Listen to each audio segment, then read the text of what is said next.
Selamat pagi, siang, sore, malam kepada teman-teman dan Bu Rini Eka sebagai Guru Pengampu Mata Pelajaran Pendidikan Kenegaraan kelas 11 SMAN 1 atas.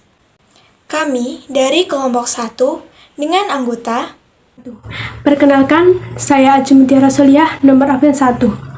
Perkenalkan, saya Anggita Ramadhani, nomor absen 2 dari kelompok 1. Perkenalkan, nama saya Anika Rima, nomor absen 3 dari kelompok 1. Perkenalkan, saya Artani Sita dari kelas 11 IPS 1, nomor absen 4. Saya Asista Najwa. Perkenalkan, nama saya Aulia Usutunasana, nomor absen 6 dari kelas 11 IPS 1. Saya Brentata Matmaja, nomor 07. Akan menjelaskan tentang hubungan hak dan kewajiban asasi manusia dengan sila Pancasila.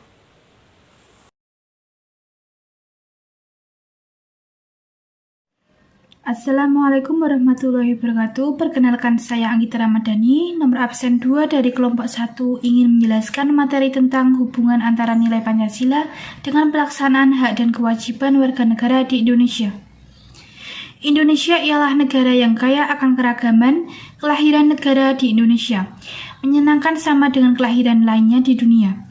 Namun untuk menjadi negara yang sangat kaya akan menyenangkan, warga memiliki peranan yang penting dalam negara hidup berbangsa dan bernegara. Hak dan kewajiban warga negara dirasa memang hal yang paling penting untuk diketahui. Misalnya dalam hak untuk mendapat penghidupan yang layak, memperoleh pendidikan, mengeluarkan pendapat, kewajiban menghormati perbedaan yang ada, membayar pajak, serta dalam bela negara. Selain itu, beberapa hak dan kewajiban warga negara yang diketahui paling umum adalah partisipasi dalam penyusunan undang-undang, pelaksanaan administrasi negara, pelaksanaan aktivitas keagamaan, dan bisa masuk dinas militer. Namun, dalam upaya melaksanakan hak dan kewajiban, warga negara perlu adanya pedoman dasar yang mengikat sebuah bangsa yang dalam konteks Indonesia adalah Pancasila. Sebagai sebuah nilai falsafah, dasar negara ini menjadi sifat-sifat yang sangat dianggap penting untuk internalisasi masyarakat Indonesia. Melalui penanaman nilai Pancasila, masyarakat menjadi tahu mengenal batasan-batasan yang harus mereka tanamkan atau biasakan agar tidak terjadinya pergolakan di lingkungan masyarakat. Pancasila merupakan kumpulan nilai unidimensional yang dijadikan acuan perilaku bangsa Indonesia. Kelima, nilai yang terkandung dalam Pancasila adalah ketuhanan sila pertama, kemanusiaan sila kedua, patriotisme sila ketiga, demokrasi sila keempat, dan keadilan sosial sila kelima. Sekian penjelasan dari saya, kurang lebihnya mohon maaf. Wassalamualaikum warahmatullahi wabarakatuh. Untuk selanjutnya akan dijelaskan oleh Aji Mutiara Solihah. Terima kasih.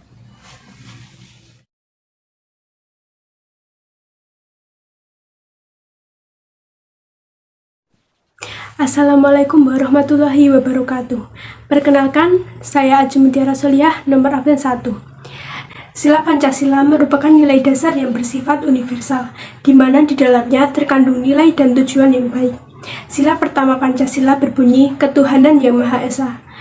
Berdasarkan sila pertama, maka setiap warga negara berhak memiliki kebebasan untuk memeluk agama yang dipercayainya. Berikut ini saya akan menjelaskan tentang hak dan kewajiban asasi manusia yang terdapat pada sila pertama Pancasila. Pasal 28E ayat 1 berbunyi, setiap orang berhak memeluk agama dan beribadat menurut agamanya. Dari pasal tersebut, negara telah menjamin kemerdekaan tiap-tiap penduduk untuk memeluk agama yang akan dianutnya. Memilih agama yang dikehendaki adalah kebebasan hak asasi manusia yang sangat mutlak. Selain itu juga terdapat dalam pasal 29 ayat 2 yang berbunyi, negara menjamin kemerdekaan tiap-tiap penduduk untuk memeluk agamanya masing-masing. Hal ini berarti setiap warga negara memiliki agama dan kepercayaan masing-masing tanpa ada unsur paksaan dari pihak manapun. Setiap agama memiliki cara dan proses ibadah yang bermacam-macam. Oleh karena itu, setiap warga negara tidak boleh melarang orang untuk beribadah. Setiap agama memiliki kewajiban beribadah dan berperilaku yang telah diajarkan. Maka dari itu, setiap orang wajib beribadah dan berperilaku sesuai agama masing-masing. Di Indonesia sendiri terdapat 6 agama yang diakui, yaitu Islam, Kristen Protestan, Kristen Katolik, Buddha, Hindu, dan Konghucu. Dari penjelasan di atas, dapat kita simpulkan bahwa hak asasi manusia yang terkandung dalam sila pertama adalah 1. Memeluk agama sesuai dengan keyakinan masing-masing. 2. Melaksanakan ibadah menurut kepercayaannya masing-masing. 3. Hak bekerja sama antar umat beragama. 4. Membangun kerjasama dan menolong dengan pemeluk agama lain sesuai kondisi di lingkungan masing-masing. Dan 5. Menjunjung tinggi sikap toleransi terhadap agama lain agar tercipta kehidupan yang selaras, serasi, dan seimbang. Sedangkan untuk kewajiban asasi manusia yang terkandung dalam sila pertama Pancasila adalah 1. Kewajiban dalam menjalankan perintah menurut agama masing-masing. 2. Memberikan kebebasan kepada saudara, tetangga, sekitar, dan masyarakat yang berbeda agama untuk melaksanakan ibadah sesuai dengan keyakinan masing-masing. 3. Saling bekerja sama dan tidak mengganggu tetangga dan masyarakat sekitar yang berbeda agama dalam menyelenggarakan hari besar keagamaan. 4. Tidak memaksakan agama kita kepada saudara, tetangga sekitar, ataupun orang lain. 5. Kewajiban menghormati semua umat beragama. Sekian penjelasan tentang hak dan kewajiban asasi manusia yang terkandung dalam sila pertama. Untuk materi selanjutnya akan dibacakan oleh Ani Karimah.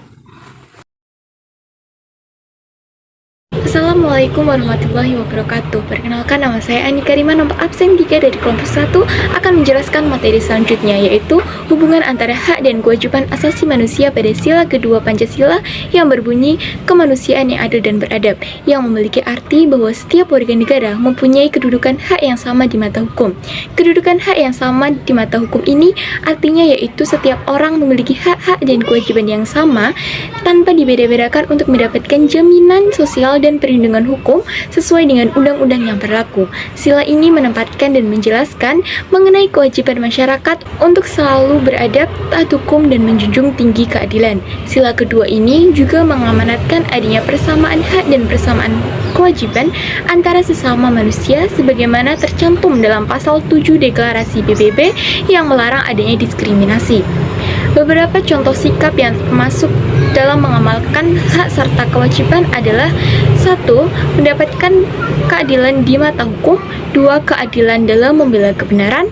3. Mengakui dan diakui sederajat sesama manusia. Dan 4. Menjunjung tinggi kemanusiaan dan tenggang rasa. Sekian dari saya. Terima kasih. Materi selanjutnya akan dijelaskan oleh teman saya, Artanisita. Dipersilakan.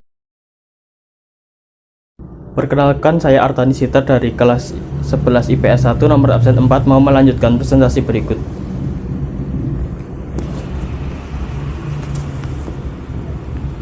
Persatuan Indonesia mengamanatkan adanya unsur persatuan di antara warga negara dengan semangat gotong royong, saling membantu, saling menghargai, saling menghormati, rela berkorban, dan menempatkan kepentingan bangsa dan negara di atas kepentingan pribadi atau golongan.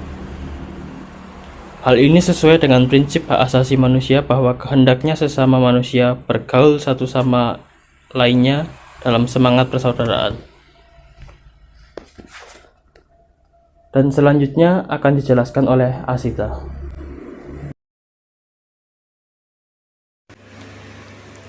Assalamualaikum warahmatullahi wabarakatuh. Saya Asista Najwa. Terima kasih atas waktu yang sudah diberikan. Saya akan melanjutkan penjelasan dari Artanisita. Poin D. Kerakyatan yang dipimpin oleh hikmat kebijaksanaan dalam permusyawaratan perwakilan.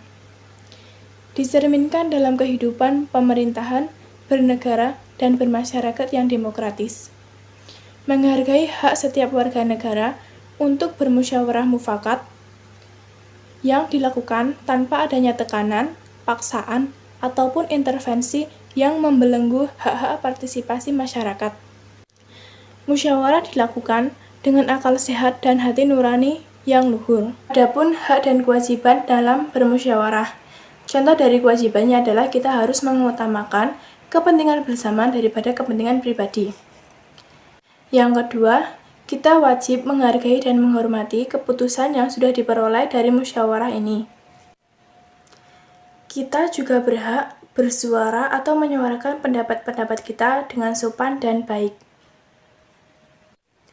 Sekian penjelasan dari saya. Selanjutnya, oleh Aulia Usatun Hasanah, dipersilahkan. Baik, terima kasih atas kesempatan yang telah diberikan. Di sini saya akan menjelaskan sila kelima dalam Pancasila, yaitu keadilan sosial bagi seluruh rakyat Indonesia. Berbicara mengenai keadilan sosial, pertanyaan yang sering muncul adalah, apa sebenarnya arti keadilan sosial itu sendiri, dan apakah keadilan sosial sudah terwujud di Indonesia? Menurut Kamus Besar Bahasa Indonesia, kata adil mengandung arti sama berat atau tidak memihak. Setelah melihat definisi keadilan itu sendiri, bisa saya simpulkan bahwa maksud dari sila kelima dari Pancasila adalah bahwa diharapkan seluruh warga negara dapat berlaku adil terhadap satu sama lain, tidak membeda-bedakan, dan seterusnya. Seperti yang kita ketahui, Indonesia merupakan negara kepulauan yang mempunyai beragam perbedaan baik suku, budaya, agama, etnis, ras, dan yang lainnya.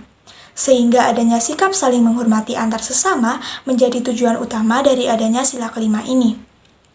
Contoh pengamalan sila ini antara lain mengembangkan sikap adil terhadap sesama, menjaga keseimbangan antara hak dan kewajiban, menghormati hak orang lain, suka memberi pertolongan kepada orang lain. Dan apakah keadilan sosial ini sudah terwujud di negara ini? Sepertinya belum. Pasalnya belakangan ini kita sering melihat kasus hukum yang tidak adil.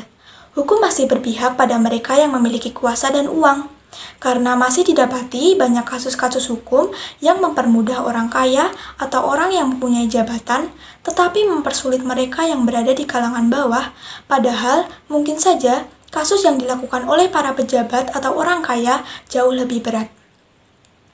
Keadilan sosial harus ada dalam hidup dan keadilan sosial adalah syarat mutlak dan penting dalam kehidupan. Keadilan sosial terkandung di dalamnya makna perlindungan hak, persamaan derajat dan kedudukan di hadapan hukum, kesejahteraan umum, serta asas proporsionalitas antara kepentingan individu, kepentingan sosial, dan negara. Jadi, untuk menciptakan negara yang lebih adil lagi ke depannya, kita sebagai generasi milenial harus menanamkan dan melakukan hal-hal seperti menghormati dan menghargai sesama sedini mungkin, sehingga pada nantinya saat kita yang memimpin atau berpengaruh di negara kita merupakan generasi yang saling menghargai dan menghormati antar sesama. Sehingga ke depannya 5 sila dari Pancasila, terutama sila keadilan sosial bagi seluruh rakyat Indonesia ini dapat terlaksana dan berjalan dengan sebaik-baiknya. Terima kasih. Untuk kesimpulan akan dijelaskan oleh Brian. Kepada Brian, saya persilahkan. Saya Brian Tatamatmaja, nomor 07 dari XIPS 1. Saya ingin menyimpulkan materi yang tadi. Kesimpulannya yaitu hubungan antara hak asasi manusia dengan kewajiban asasi manusia merupakan hal yang tidak dapat dipisahkan dan harus berjalan dengan seimbang. Sehingga ketika seseorang menuntut haknya, maka seorang tersebut harus memenuhi kewajibannya. Jadi dapat disimpulkan bahwa Pancasila sebagai pandangan hidup bangsa dan dasar negara Republik Indonesia sudah memberikan jaminan bahwa nilai-nilai yang ada dalam Pancasila itu sejalan dengan HAM. Oleh sebab itu, penghormatan kita terhadap HAM harus bersifat juga berskala universal. Kita menerapkan HAM dengan tidak menyampaikan nilai-nilai keluhuran sebagai manusia Indonesia. Terima kasih atas perhatiannya, kurang lebihnya mohon maaf. Demikian akhir presentasi dari kelompok 1. Semoga apa yang kita sampaikan bermanfaat untuk kita semua. Semoga apa yang disampaikan dapat memberi hal positif kepada kita semua. Terima kasih. Wassalamualaikum warahmatullahi wabarakatuh.